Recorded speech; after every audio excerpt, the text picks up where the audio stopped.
நான் டைரக்டரான காரணம் கூட வந்து ஷார்ட் ஃபிலிம் தான். ஃபிலிம் இன்ஸ்டியூட்டில் நான் வந்து டைரக்ஷன் ஸ்டூடெண்ட்டாக இருக்கும்போது எங்களுக்கு வந்து இந்த ஃபைனல் இயரில் ஒரு படம் ஒன்று பண்ணோம். ஒரு 1000 ஃபீட்டுக்குள்ளே ஒரு படம் பண்ணணும். அதை வச்சு தான் எங்களுக்கு பாஸாக ஃபெயில் அது டிசைட் பண்ணுவாங்க. நான் ஒரு ஃபிலிம் பண்ணியிருந்தேன். அதுக்கு முன்னாடியே நான் வந்து ஃபிலிம் இன்ஸ்டியூட்டில் படிக்கும்போதே மணிவண்ணன் சார்ட்ட அசிஸ்டண்டாக இருக்கேன். அப்போ விஜயகாந்த் சாரோட பழக்கம் அது 3 இயர்ஸ் முன்னாடியிலேருந்தே ஒர்க் பண்ணியிருக்கேன். While I'm studying I'm working with Manivannan. அப்போ ஏற்கனவே அவர் போய் சார் கால் ஷீட் வேணும் கேட்கும்போது ஏற்கனவே சொல்லியிருக்கேன், இருந்தாலும் இந்த ஷார்ட் ஃபிலிம் சொன்னால் சரியாக இருக்கும்னு நினைக்கிறேன். அப்போ விஜய் ராவுத்தர் சொன்னார், இன்னொரு 2 இயர்ஸ் கழிச்சு பார்க்கலாம்ப்பா, அண்ணன் கால் ஷீட் இல்லைன்னார்.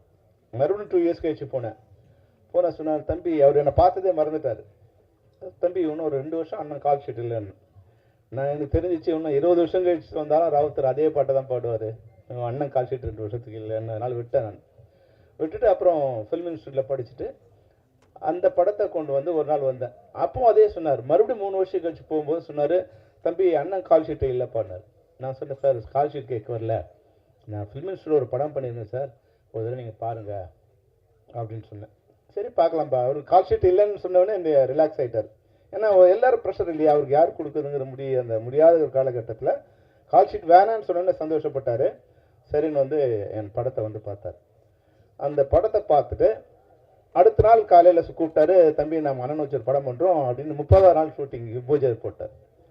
2 வருஷம் கழிச்சு படம் இல்லைன்னு சொன்னவர் படத்தை பார்த்து 30ஆவது நாள் நான் வந்து விஜயகாந்த் சார் வச்சு படம் பூஜை ஸ்டார்ட் பண்ணிட்டேன். அப்போது இந்த ஷார்ட் ஃபிலிமுங்கிறது வந்து என்ன ஒரு முக்கியமான விஷயம்னா, நம்மளோட திறமையை உலகத்துக்கு காமிக்கிறதுக்கு ஒரு சின்ன செலவில் ஒரு படம் பண்ணணும்.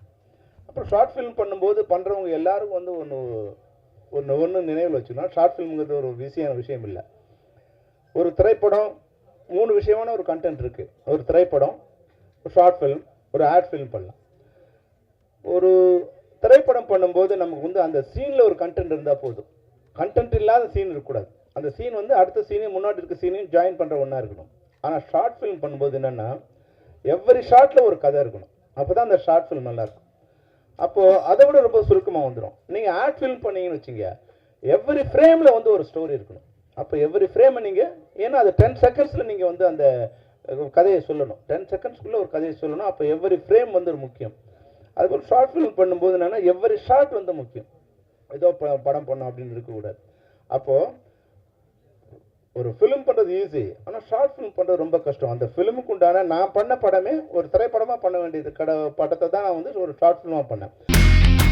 இனி செல்லும் இடமெல்லாம் செய்தி. தந்தை டிவியின் வாட்ஸ்அப் சேனலை ஃபாலோ பண்ணினா செல்ல இருக்கும் இடமெல்லாம் செய்தி. இதோ QR கோட், இப்பவே ஸ்கேன் பண்ணுங்க, ஃபாலோ பண்ணுங்க.